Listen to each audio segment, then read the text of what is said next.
Welcome to the Successful Nurse Coach podcast. On this podcast, Laura and Shelby, both board-certified nurse coaches, show you how to make as much money as you want in private practice as a nurse coach.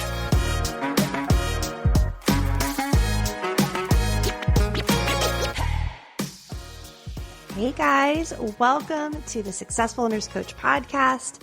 It's Laura today. It is my first episode solo recording in my new office with an actual microphone. You might only hear my dog's little jingle jingle in the background because I don't have the heart to kick her out of my office as I record today. And I'm so excited for this episode. And it's really come from you guys asking me questions. And, you know, I'm at a stage in my career and I'm in new containers with people who have out-earned me, who have ran companies much longer than I have, who have coached much longer than I have, who've been entrepreneurs longer than I have. And it's really fun for me to be the small fish in a big sea for the first time in a while.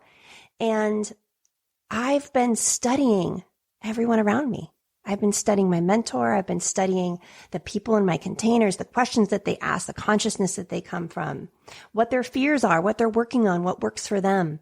I'm just a sponge in that world, absorbing everything that I possibly can about these other people and feeling so inspired. And what I wanted to do is create a little bit of that for you guys, because a lot of you who listen to this podcast are our clients already, or have been our clients for a few years. Many of you have just started certification. You're in certification. We also have just nurses who aren't coaches yet listening to this. So I wanted to create this episode to really share with you guys what I've seen. And why I'm qualified to do this episode is I have coached over 200 nurse coaches in private practice. I have been the co-instructor for over 200 students in the Nurse Coach Collective in certification. And I've been doing this for over 4 years. So for 4 years, I've watched and observed the different trajectories, the different qualities, the different choice points, the different essences, the energy of all different types of nurses and nurse coaches.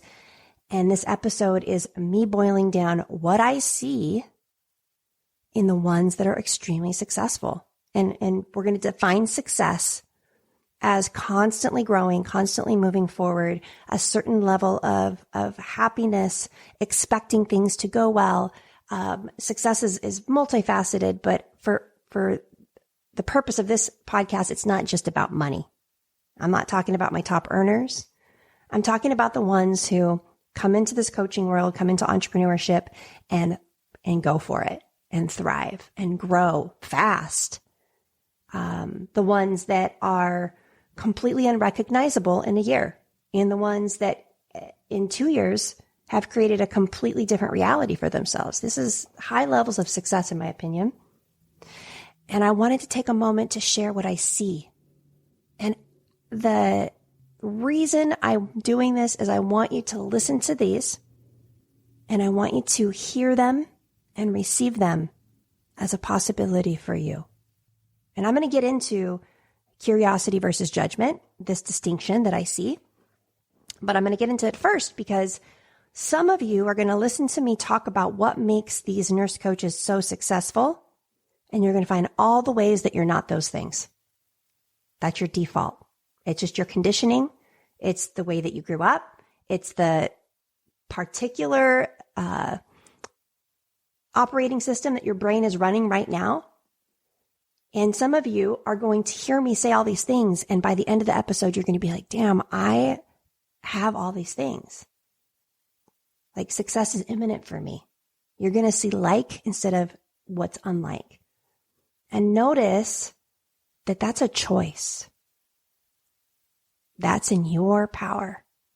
So, I'm going to go through some concepts, some distinctions, some ideas, some details, but I want you to try to see how these things are like you. How can you amplify these things in yourself? And then watch when you're in judgment and or when your brain says, oh, I'm not like that. Well, that's not me. so I can't be successful. Watch your brain. Watch your brain during this episode. It'll tell us a lot. All right, guys. So when I look at what coaches really make it, and what I mean by make it is they fully embody entrepreneurship. They fully embody themselves as a coach. They have no doubt that they're going to be doing this forever, that this is the beginning of an extraordinary career. This isn't a side hustle. This isn't something they're trying on. This is their calling. This is who I'm talking about. And these can be nurse coaches that do this part-time because they still love their jobs in the hospital. It doesn't have to be all full-time coaches, but they are fully immersed into what's possible for them in their business, in their clients, and in this coaching world. There's so many qualities that I've observed. And what's interesting is when Shelby and I first started, she knew what made me successful because we were peer coaches. And I knew what made her successful. I observed her and her qualities. I watched her in her first year. She watched me in my first year. We had that. Like when we started our business, we knew how we did it. We knew kind of what qualities I had, what qualities Shelby had. They were slightly different. What qualities we had that were similar. And we drew from that. And then over time, we've just consistently gathered more data and observing. Especially this last year. Holy smokes, we learned so much this last year. We're going to learn so much this year of what are these similar qualities with our students when we were co-instructors and with our clients. Okay. The first one, bar none, without question, is extreme ownership. Extreme ownership. It is, let me give you an example. I'm going to show you extreme ownership looks like for me today in the company that I currently run.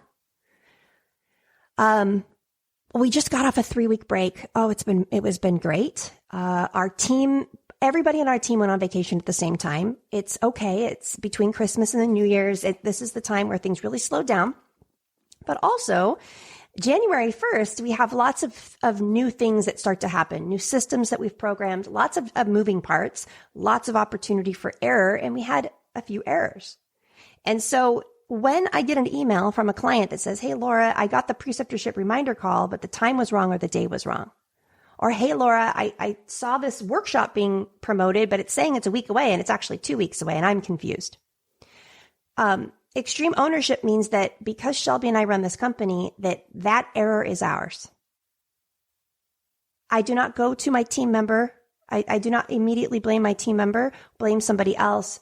Do I get frustrated? Yes, I get frustrated because I want things to go well, but I take complete ownership because somewhere there was a choice or a decision or something that happened that created errors. And because this is my company and Shelby's company, it is our responsibility. Always. Doesn't matter. No, there are no ifs, ands, or buts. It's our responsibility. Where could we have led better? Where could we have been clearer? Where could we have supported our clients better? Where could we have supported our team members better? What's my part? That comes first. And then the next part is, what do we do? What's the decision that we make with what's come up? That's extreme ownership. And successful nurse coaches inherently understand that. I'm thinking of someone right now, and I'm going to just give her a shout out, Amanda Johnson. I think Amanda Johnson in the collective, I was her co-instructor and also in my year-long container with her. She has quiet, extreme ownership. And even through really difficult things that she had to go through and different dynamics and different relationships where she was really the one who was let down. She took extreme ownership. And I love you, Amanda. I'm giving you that shout out right now. I love that about her. There is no excuses for turning in work late. There's no excuses for creating an agreement with yourself and then not doing it. There's no excuses, period. The brain doesn't go to make excuses to protect the ego. There's just this loving ownership of self. Steve Hardison, who I love, he had a video about people being on time. And people with extreme ownership, they're on time. They are on time and they are early. Let's just say that. They are early. Their on time is early. Not that I'm on time every single time. I get to calls a few minutes late. There are things that I do that aren't precise, and that's not what I'm talking about. But it's always up to me whether I'm on time. Right? It's always up to me and how I process not being on time. And he has a really cool video about, when people say they couldn't be on time, that's a level of not ownership because we control our bodies. If we need to make a phone call at 10 a.m., it is our brain that controls our hand to grab our phone and dial that number. Or it is our body that walks to the car at a particular time to make it to the event on time. So extreme ownership can look like always being on time. And if you're not on time, there is a reason and there's a conscious awareness of how can I keep that from happening again? What was in my control? What was out of my control? You're constantly upgrading your system if you're out of integrity with your word. Extreme ownership is realizing that you don't have to react to your environment or every thought. You don't have to react. Stuff will happen throughout your day. Stuff will happen in your practice. Stuff will happen with your clients. Extreme ownership is not having to react to every external stimuli. It's owning your own emotional state, owning the thoughts that you decide to have, being aware of the thoughts that you have so that you can change them if they're not serving you.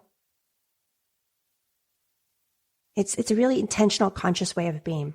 And I see this. This is something I see across the board with successful nurse coaches. I just see it.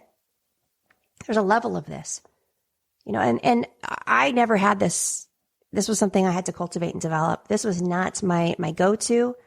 I know I've talked about my past before, but I would quit jobs and just never really quit or resign. I just stopped going because I was such a people pleaser and I was so afraid of letting people down. And once I had decided to move on, I just wanted to be done with it.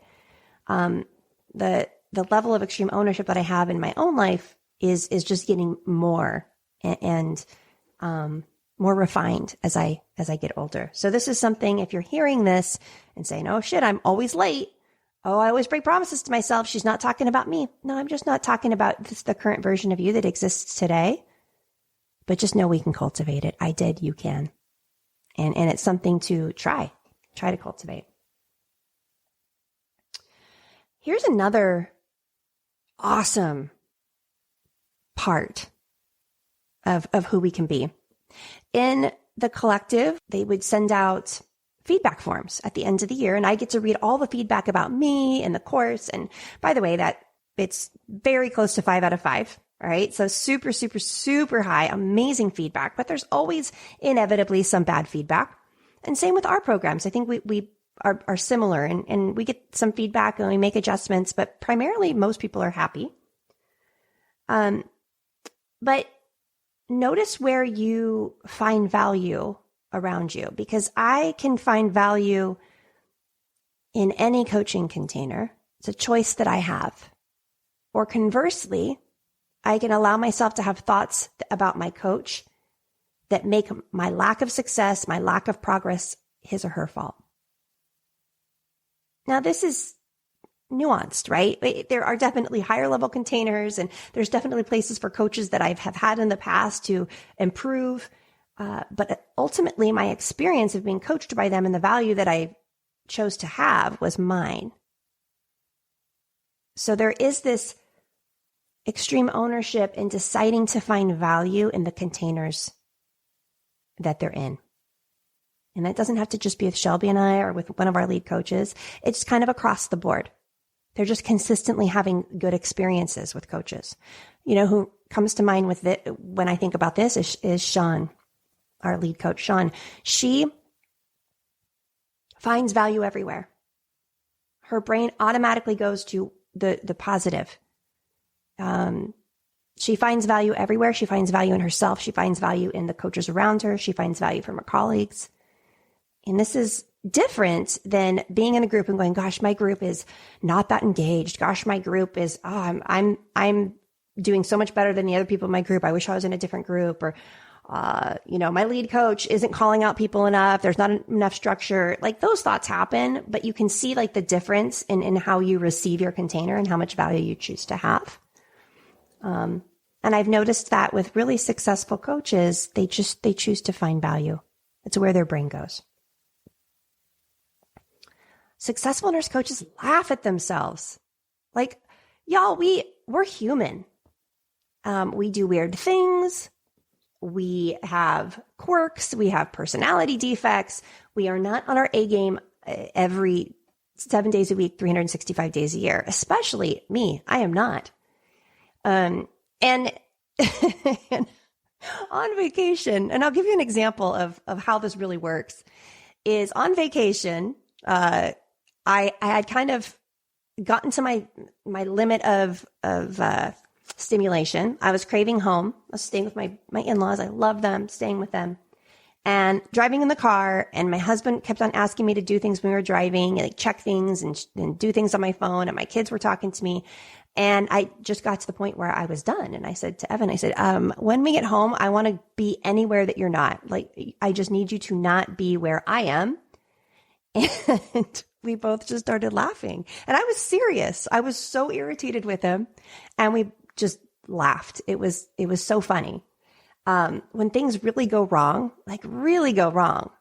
Shelby laughs, and we use humor in those moments where it could go either way. There's a lot of emotion in the body. There's a lot of energy in the body, and watch what where you tend to take that and see if you can just cross over to the line to humor. And nurses are so good at this, you guys, right? Like dark humor is literally how you get through ICU shifts. We have to have it. Have it here. Have it here with yourself. A little bit of playfulness with yourself, playfulness with your clients. It goes a long way. So that's another quality I've noticed. Shelby's great at this. She's really great at this. There's lots of people who are really great at this. Amy Owen is fantastic at this. Before she tells you a story about a thought that she had or something that she did that's something she wants coaching on, she'll start laughing before she even starts to tell us. And I loved that about her. And laughter's going to save you. It will save you in moments where a moment could really take you down. And so really accessing the ability to laugh at yourself, to find humor in yourself and your humanness and your messiness, as opposed to judgment. It's a hack. Keeping your ego in check. The ego is a lot of things. And the ego is the part of us that believes that we're separate from others, which we're not. The ego is the part of us that's always categorizing us as higher or lower or less than or more than, or comparison. It's always trying to find order in itself, in separating the self from others. It likes certain things. It dislikes certain things. It wants to run the show. And it's really this part of us that we have to live with as a human being. But it's not really who we are. Like at the core of who we are, it's not our ego. And the ego's not bad. There's a purpose for it. But keeping it in check, and what I mean by keeping it in check is don't not be confident. Don't not share that you're killing it. I'm very confident. I brag about myself all the time, not to make other people like me or make me feel better, because I believe that it's true. But keeping the ego in check in all the sneaky ways it wants to keep you safe. So the ego will try to keep you doing the same thing over and over and over again. It wants to take the safer path. It wants to take the easy path. It'll place thoughts in your mind that keep you feeling small, make you afraid. And so really, again, it's that self-awareness, the extreme ownership, and checking your ego. And I want you to be a confident coach. I want you to be able to receive praise and really stand in it with your shoulders back and receive it. And you can also simultaneously be humble, aware that you don't know it all, that you'll never know it all, that you're always one day away from being better, from learning, from changing. So really understanding your ego and how to work with it. We don't destroy it. We don't get rid of it. We just work with it. We get accustomed to it. It just doesn't have as much power over us. But with incredible success, the ego does all sorts of things. It creates upper limits. It just attacks you in different ways. So successful nurse coaches, I think, they keep their ego in check. They're aware, very self-aware, and they're constantly doing work around that. I also want to say that when we are walking our talk as a coach, me doing this podcast today, I feel abundant. I feel blessed. I feel inspired. I feel like, gosh, I just committed to investing in a spirituality company, investing my own personal capital in a spirituality company on a gut shot. We just bought a house yesterday. Life is incredibly good. And simultaneously, I'm still working on being kind. I'm really working on trying not to judge. I'd love to be more present with my children and able to play with them in a way that I have a difficulty doing. So when we model these ways of being, by me modeling who I am to you on this podcast, it creates value for you and it creates a reference point for you to be like. You're doing that for your clients. So all this work we talk about, the extreme ownership, keeping our ego in check, and all the other things I talk about, when we do them, when nobody is looking, when we do them in our lives, in our interactions, in our relationships, in the other parts of our lives, that shines through. It's transmitted to our clients. Successful coaches are constantly reinventing themselves, doing the work, never arriving, laughing at themselves, loving themselves, crying, failing. We're all those things, and we model that to our clients. Another little nuanced distinction is successful coaches, they don't compartmentalize in their life. So they don't just want to make $1 million. They want to make $1 million and nail it in their relationship and nail it as a parent and be healthy and eat well. They want the whole enchilada, right? There's this awareness of the holistic view. It's not balls to the walls in some areas of their life and complete stagnation and flatlines in others. We're aware of it. And so all boats rise, like all these compartments of ourselves, if theoretically we're holding water and they're all at different levels, like right now, my physical health, because I've been on vacation and I was sick, is probably I would say like a 6 or a 7. And all my others are higher. So really today, in this moment, the boat that needs to rise is my physical health. And I have some plans to rise, to take actions this week to keep that coming up, because I know everything else will suffer if I don't pay attention to that. So successful coaches do not compartmentalize their life. They don't see this as a side gig or a way to make money. They see it as a way to become the human they were meant to be and inspire others to do the same. Do you see that distinction? So successful coaches don't look at this as a way to make money. They look at it as a lifestyle that they're committed to forever, that they're going to inspire others with their own actions in their own life. There's this continuity. There's not compartmentalization. Every area is your responsibility, not just your business. Successful people don't procrastinate. And I'm not saying that I don't procrastinate. I'm not saying that the successful people I know don't procrastinate. But there is an element of facing that and making it a habit not to. So being very integrous with your word. If you say you're going to do something with your coach, doing it, not procrastinating, taking action when you don't feel like it, taking action when you're not ready. And really what that looks like is pretty boring. People who don't procrastinate have really boring lives. Successful people have very boring lives. They eat the same 18 to 20 foods per week. They go to bed early or at the same time every day.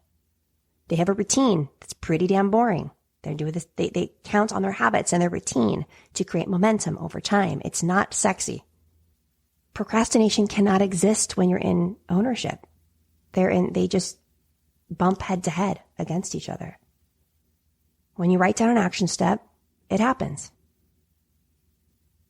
And that's a habit, and that can be cultivated, and you can create that. 75 Hard is a fantastic way to begin to facilitate that. In my opinion, that's a more masculine trait. I feel like nurse coaching in general can feel really feminine, and, well, I'm going to just journal today and see how I feel and see where the day takes me. There's an element of that that's really important to harness for your creativity, but there's an element of also get your ass up and take action every day. There's that masculine part too that we balance. And I feel like our successful coaches, they weave in and out of the feminine and the masculine, but they embody both. And each one of us coming into this, we have more of that of one of those energies than another, because we're all totally different. And so it's not wrong or right where you're starting. It's just taking an assessment where you are and then bringing things into balance by intentionally cultivating the different parts of yourself to create balance between the masculine and the feminine. For successful coaches, stagnation is more painful than the fear of trying something new. Consider this as a possibility. Entrepreneurship is a series of decisions. You make decisions every day. There's so many decisions that you make that you don't make when you're an employee. When you're an employee, you do not decide when you go to work. You do not decide what time you start. You usually don't decide what time you take your lunch. You don't decide what patients you have. You don't decide what tasks you do. There's a lot of stuff that's not your decision. And in entrepreneurship, everything is. How many hours you work, when you start work, what kind of work you're going to do, what task you're going to do, what are you going to learn, what are you going to invest in. So being an entrepreneur requires you to make decisions swiftly with confidence over and over and over and over and over and over again. Okay?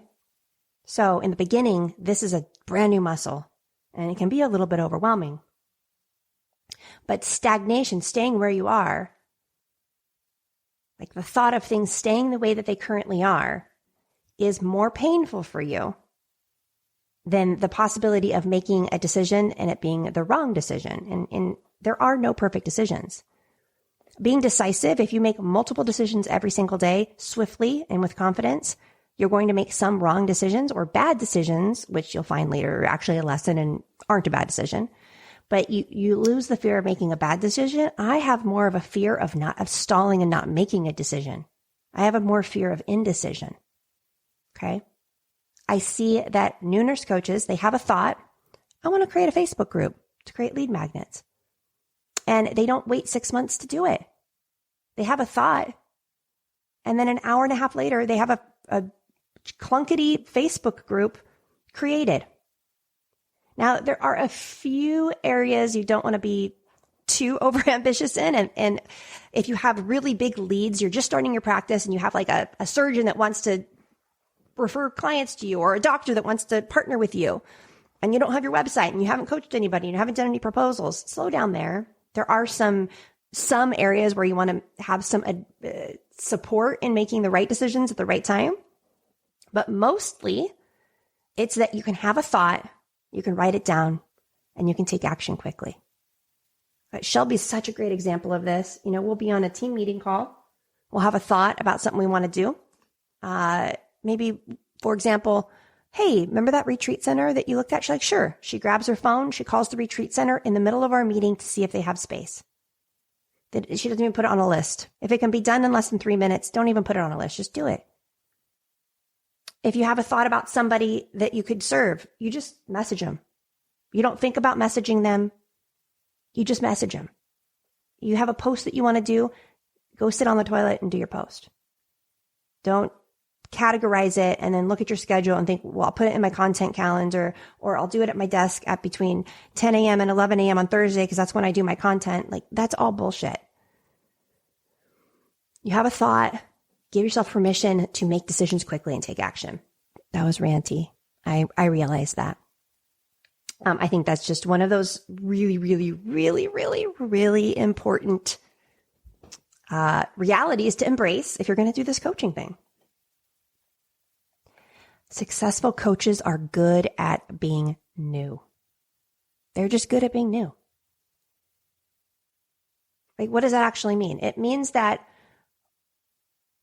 you've done new things so many times that you now trust your ability to do new things, and it doesn't matter what it is, and that it's going to work out. I have a call today with my new mentor, and it's a group call. I don't even know like how they go, what I'm supposed to do. I'm totally unprepared. It's going to be in an hour. It's new. I'm totally okay with going in and asking the wrong questions, using the call wrong, and then people telling me that I'm doing it wrong. That's fine. That's how I'll learn. It doesn't matter because I'm good at being new. Okay. Old Laura would go be a fly on the wall for months trying to take the emotional temperature of the room to study everybody and decide how I needed to be to fit in. I don't need to do that anymore. I'll just go be me and figure it out. And it's okay if I do something wrong. So how can you be good at being new? Where have you already been fantastic at being new? Nurses are great at this, by the way. We forget all these skill sets translate over. We're constantly being pulled to different departments that we're not trained in. I mean, we actually are by nature good at doing things that are new. Every patient's new. Allow yourself to be good at being new at this. Allow yourself to be good at being new at running a business. Allow yourself. Successful coaches allow the pursuit to be enough. The pursuit of the journey of the practice of their dreams. They're like in it. They're loving. They realize that this has lots of parts to it. They realize there's lots of no's. They realize there's lots of things that they do that does not have a positive feedback loop with instant gratification. And they fall in love with the pursuit. They fall in love with the reps. Let me give you an example, a gym example. People who are really fit don't go to the gym every day because they want to have abs in their bikini. People who are really fit are in love or committed to the process of working out regularly over time. So they've fallen in love. They've created a way to fall in love with the pursuit. And that's enough. It is not about the abs. It's not about the result. The result is secondary. It just happens with time. It's inevitable. So many nurse coaches hire us. They make 25 posts on their Facebook, invite 10 people to coaching conversations. And if they haven't made any money, then there's something wrong with the coaching training. There's something wrong with their business mentor. There's something wrong with their niche. There's like no commitment to the pursuit, right? Like that's a decision that we have.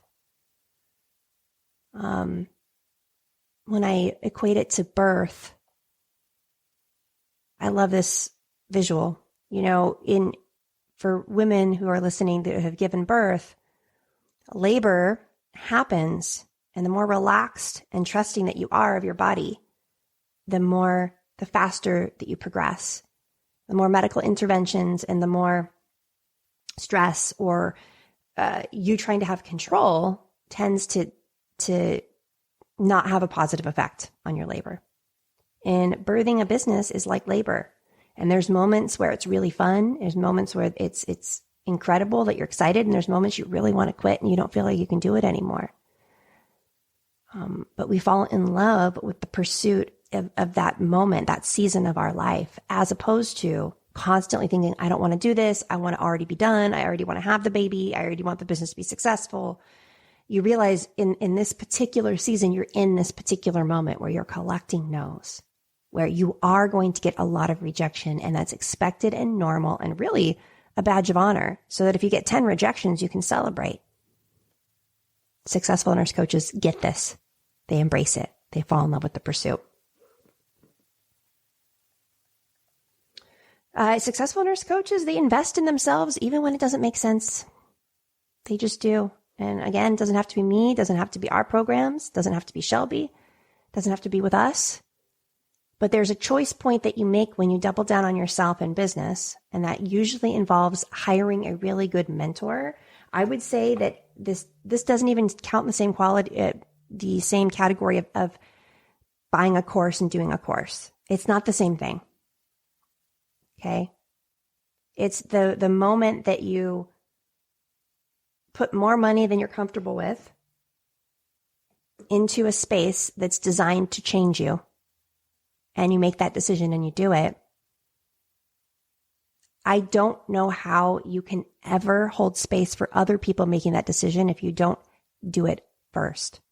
One of the funniest things I hear is, oh, Laura, I found another business coach and they're so much cheaper and they're giving me everything I need. And great. That is fantastic. That's wonderful. Have you had any paid clients? Well, no, but I have my business set up, and my Facebook's really fancy, and my Trello board's set up, and my email, and my Google Drive, and my website, and my business cards, and my office is organized. But they are unable to walk people through a decision to invest with them because the direction they went was too easy and or wasn't in alignment with who they needed to be. So successful coaches like me, like Shelby, like everybody on our team, like so many of our clients, their first decision to go all in is an indicator that they're going to be successful. And it's a hard decision to make. It's not comfortable. It makes you feel like you want to vomit. There's lots of doubt. There's lots of uncomfortable sensations in your body that you need to go through. And successful nurse coaches do that. That was a lot. And I'm so grateful. I'm so grateful that I've been able to watch so many human beings go from, even like Barbie Buckles, who just graduated year 2. I talked to her before she went to certification. She signed up for certification, went through certification, hired me for 2 years. I just watched her over and over and over again say yes. Yes to herself, yes to the work, excitement about the work, excitement about the client, excitement about what's possible. And now she is in training to be a public speaker. And it's so cool to watch the evolution of a human being from being brand new, just the uncertainty, not sure what they want to create, to all the stages in between. It's like a ceremony that I get to be a part of. And if you're listening to this and you're realizing that there's a lot of these qualities that you have, fantastic. Fantastic. See the similarities. Everybody listening to this has the capability of creating whatever they want. Truly. I'm proof. I have proof. It just is. That's the reality I live in. We create miracles. We create blessings. We create out of thin air, whatever we want.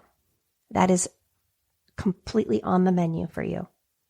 And if you listen to this and you saw a lot of areas that you needed improvement in, or that you found differences in, just be aware that that was your first thought. And that's probably the first place we need to start, because that can all be changed with time. So this is my unofficial list of what I have seen makes people successful in their first year, second year in business. So it's extreme ownership. It's curiosity versus judgment. Curiosity of the self instead of judging the self. Curiosity in others instead of judging others. Laughing at yourself. Owning everything in your world and in your life. Not compartmentalizing, realizing you're a holistic being. All boats rise. What compartment's the lowest? What needs the love? What needs the support? Modeling extreme ownership to your clients through who you be in the world. And being a really good new person who does boring things regularly. I mean, that's the secret sauce right there. All right, guys. Well, if you are just finishing with CERT, which I think a lot of you will be, come to our new grad workshop. Let me find out when that is. Our new grad workshop is going to be January 25th at 11 a.m. Central Standard. You can register for it in our group.